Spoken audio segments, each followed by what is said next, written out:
Lahamaha fujuraha wa taqwaha. Maka diilhamkan pada nafas ini ada dua yang seakan berlawanan, yaitu fujur dengan bawaan ini dan takwa sifat baik. Sekarang lihat rumusnya. Qad aflaha man zakkaha. Qad, saya berikan gramatikal bahasa Arabnya dulu. Qad harfut tahqiqin wa taukidin. Huruf tahqiq yang menjamin sesuatu, taukid yang menegaskan satu hukum. Cara menerjemahkannya, qad aflaha, aku jamin, kata Allah, dan aku tegaskan.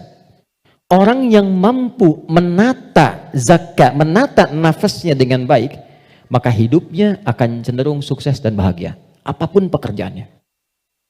Baik, kalau Anda buka terjemahan, zakat itu diterjemahkan dengan menyucikannya. Qad aflaha man zakkaha. Ini kuncinya. Jadi kalau kita ingin menata kalbu, menata nafas, maka caranya dengan zakka. Zakka menyuci. Saya tanya ke akhwat ya, teman-teman. Kalau menyuci itu, membuang bajunya atau kotorannya? Oke. Saya tanya ke teman-temannya, ikhwan yang pria. Sekali lagi saya pastikan. Menyuci itu membuang bendanya atau menghilangkan kotorannya? Kotorannya. Baik, sekarang saya tanya pada semuanya. Kalau tidak kotor, mungkin nggak dicuci? Huh? Halo? Kalau tidak kotor, mungkin nggak dicuci? Baik, baik. Sekali lagi, yang ketiga, yang terakhir. Jadi adanya kotor itu untuk menunjukkan yang bersih atau untuk mengotori pakaiannya? Ayo, bingung sekalian nggak apa-apa. Manfaat kotor itu, kotor, untuk menunjukkan yang bersih atau untuk mengotori pakaiannya? Bukan, yang mengotori itu andanya, gitu kan? Kotor itu diciptakan untuk mendapatkan bersihnya. Sebab kalau nggak ada kotor, nggak akan ketahuan bersihnya. Anda nggak mungkin nyuci kalau nggak ada kotoran, nggak ada kerjaan. Tapi supaya ketahuan itu bersih, ditampakkan yang kotornya. Kan harus ada pembanding. Dari mana taunya orang itu baik? Kalau ada yang buruknya, bisa dibandingkan. Tahu dari mana dia jujur? Kalau ada bohongnya. Tahu dari mana bersih? Kalau ada kotornya.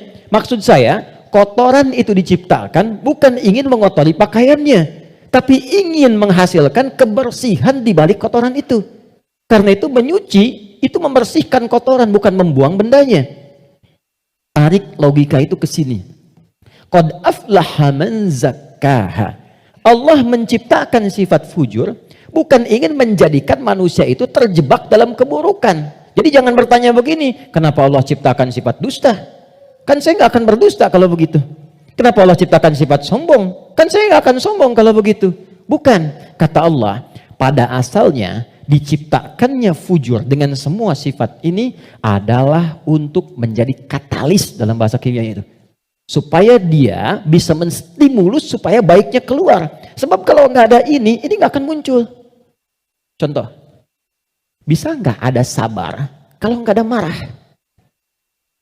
Antum pulang ke rumah, ketemu istri, tiba-tiba nyampe rumah, istri bilang, "Pak, sabar ya Pak, sabar," gitu. Padahal nggak ada hujan, nggak ada angin, nggak ada apa-apa. Kira-kira respon antum gimana?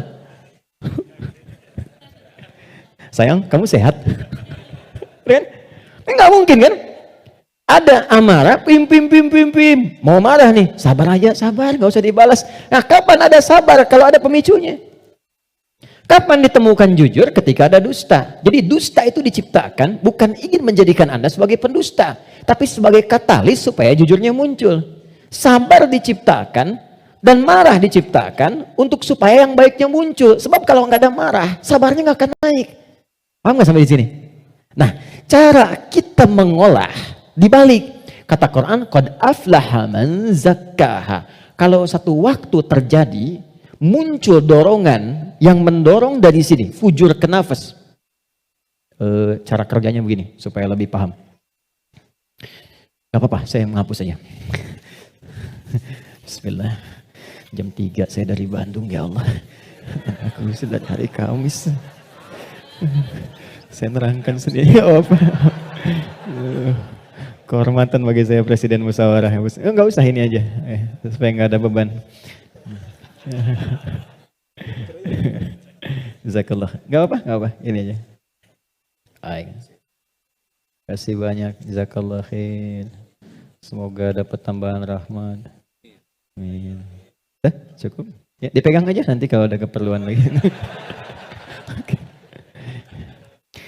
Gini teman-teman, saya mulai dari sini dulu. Ini agak mahal, tapi butuh fokus. Ini nafas. Nafas itu inti jiwa nih di sini. Kelihatan ya? Intinya di sini. Di dalam inti ini ada lagi turunan tadi. Saya kebawahkan dulu, di takwa, semua sifat baik. Yang ini fujur. Ini lawannya. Nafas itu adanya di dalam kolbu. Kolbu begini. Yang sering terjemahkan dengan hati. Adanya di sini, kolbu. Kolbu adanya di sodrun. Nih, ini. Masih ingat teman-teman kalau sholat kan, Allahu Akbar tangannya di sini kan? Ini posisi tangan ini sodrun. Di dalam sodrun ada kolbu. Nih, ini ada sodrun. Semua apa yang kita lakukan, sumbernya dari sini. Misal, kita mau bicara nih, kalau yang keluar baik, itu ini yang perintahkan dari sini. Ke sini, ke kolbu, ke sodrun, keluar, ditembuskan langsung ke akal, kita keluarkan sepersekian detik. Kalau yang keluar, yang buruk, sumbernya dari sini. Jelas? Nah, saya ingin katakan dulu sebentar, setan sudah meminta kepada Allah sejak Adam diturunkan supaya diberi kewenangan untuk menggoda yang ini.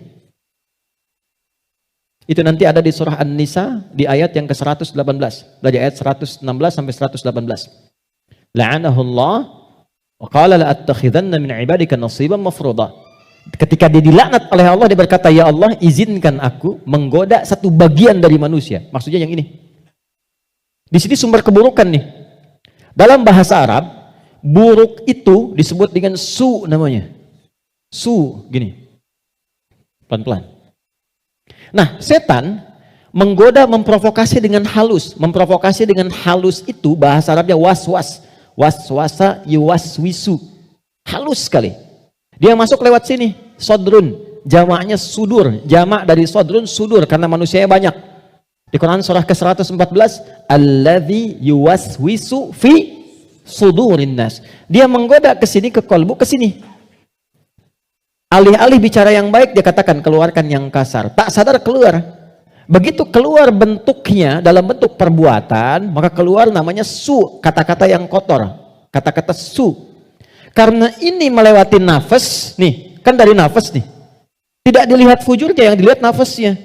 Oh, ternyata nafasnya itu memerintahkan kepada su. Nafas ketemu su, disebutlah nafsu. Oh, ya, ini asalnya nafsu. Ini asal kalimat nafsu. Dari mana ini ditemukan? Quran surah ke-12 ayat 53. Paling kiri sebelah atas di mushaf. Quran surah 12 Yusuf ayat 53. Wa ma ubarni'u nafsi innan nafsa nafas la'amaratum bisu. Nafas ketemu su, jadilah nafsu. Jelas? Nah, asalnya nafas ini netral. Di dalamnya ada takwa, ada fujur. Yang ini, yang kelihatan jelek, sebetulnya asalnya katalis untuk yang ini. Bukan ingin menjadikan kita berbuat buruk, tapi lebih menjadikan yang fujur ini mendorong supaya yang sifat baik itu muncul ke permukaan. Pertanyaannya, caranya bagaimana? Kata Quran, qad aflaha man zakkaha. Zakka, sifatnya disebut tazkiyah. Cara paling gampang memahaminya adalah ketika muncul dorongan yang kurang bagus, cari cepat lawannya yang baik, yang ini. Karena ini diciptakan untuk memunculkan yang takwa. Jadi ketika Anda menemukan ada yang dusta, bukan mengajak Anda berdusta, tapi supaya Anda memunculkan kejujuran dalam diri Anda. Ketika ada seseorang misalnya datang dengan kesombongan, maka itu adalah pelajaran bagi kita supaya jangan ikut sombong. Yang dimunculkan sifat rendah hatinya. Dicari lawan terbaliknya. Itu poinnya. Prakteknya bagaimana? Contoh. Apa lawan cemberut? Lawan cemberut apa? Senyum. Jadi kalau istri cemberut, harusnya antum senyum. Cemberut dititipkan kepada istri bukan membuat antum supaya marah atau mengintegrasi, tapi supaya antum senyum. Antum pulang ke rumah, Lihat istri sedang cemberut. Oh, cemberut. Lawannya apa? Senyum. Sayang. Kok cemberut? Kayaknya kenal. Sling, ada hadiah iPhone 14 Pro Max misalkan. Contoh. Dalam hidup tuh simpel sebetulnya. Cari lawannya. Sedih lawannya apa? Senang. Ketika ada seseorang sedih, cari apa yang bisa membuat dia senang. Ya, ketika seseorang misalnya sedang gelisah, cari ketenangan. Ketika ada seorang berbuat sombong, antum datang dengan kerendahan supaya mengajarkan dia kembali kepada sifat rendah hati ya. Kalau semua orang bisa melakukan semua ini, walaupun tidak mudah mengerjakannya, maka kata Allah hidupnya akan cenderung bahagia. Itu asalnya. Tapi problemnya adalah di sini ada setan yang memberikan was-was supaya ini muncul dominan. Apa yang bisa mencegah dan menghambat setan supaya tidak menjadikan manusia dominan dengan sifat fujurnya dibanding takwanya? Jika kita ingin menata nafas dengan baik sehingga tidak didominasi oleh nafsu sifat-sifat yang kurang bagus, maka setiap mendapati kekurangan-kekurangan atau hal yang kurang positif dari siapapun lawan kehidupan kita, maka cepat munculkan lawan baiknya. Kadang-kadang yang diuji bukan kita, yang diuji orang lain, tapi yang disasar hikmahnya kita. Itu namanya fitnah. Jadi fitnah itu tidak harus selalu tuduhan. Bisa jadi ujian. Misal, inna min azwajikum wa auladikum, bahkan amwalikum fitnah. Kata Allah, anak-anak itu jadi fitnah. Maksudnya apa? Kadang-kadang di anak-anak ada aktivitas-aktivitas yang mungkin tidak ideal, yang orang sebut dengan nakal. Ya? Padahal tidak ada anak yang nakal. Boleh jadi anak itu dibuat aktif supaya kreativitas orang tuanya makin muncul. Jadi ketika Anda melihat anak-anak punya ekspresi tersendiri, lihat dulu dari yang kurang bagus itu apa yang dimunculkan yang baik supaya keluar. Itu caranya. Nah, itu fitnah. Ujiannya di sana, yang merespon kita di sini. Terkadang adanya pada tetangga kita. Tetangga yang sakit dibuat sakit bukan karena ingin menjadikan dia sakit. Boleh jadi Allah ingin menguji Anda sebagai tetangganya, sikapnya bagaimana. Itu cara melihatnya. Tetangga Anda ada kekurangan, mudah bagi Allah menjadikan dia kaya. Tapi Allah titipkan kepada Anda tetangganya supaya Anda merespon harta yang Allah titipkan untuk berbagi. Contoh lain, Anda sudah ke masjid. Anda punya tetangga, belum mau ke masjid. Dijadikan ia menjadi tetangga Anda, bukan untuk Anda caci, atau Anda katakan, tuh saya punya tetangga gak pernah ke masjid. Bukan. Boleh jadi Anda ditempatkan di situ, sehingga mendapat bagian dari dakwah untuk mendoakan dia supaya ke masjid. Ada orang bertanya, saya tanya begini, satu jamaah, apa hukumnya ada tetangga masjid, tinggal di samping masjid, 5 meter jaraknya dari masjid, bahkan toa masjid menghadap ke rumahnya begini, tapi dia belum mau ke masjid. Oh, jawabannya beragam. Dosa Ustadz, haram Ustadz, ada yang bilang bakar rumahnya. Hukumnya, ajak dia ke masjid. Hukumnya, ajak dia ke masjid. Ini sederhana. Tipis bahasannya, tapi kalau kita praktekkan dalam kehidupan di rumah tangga, suami dengan istri, dengan anak, anak dengan ayah, dengan ibu, ini dibawa, kita datang ke ibu sedang cemberut, buat beliau tersenyum. Lihat pasangan sedang gelisah, buat dia lebih tenang. Lihat anak sedang menangis, buat dia tertawa. Nabi SAW kedatangan seseorang menyampaikan, ya Rasulullah, si fulan berjuang fi sabilillah, ikut ke medan perang, tapi ibunya menangis. Dipanggil oleh Nabi, anak itu katakan, irji'.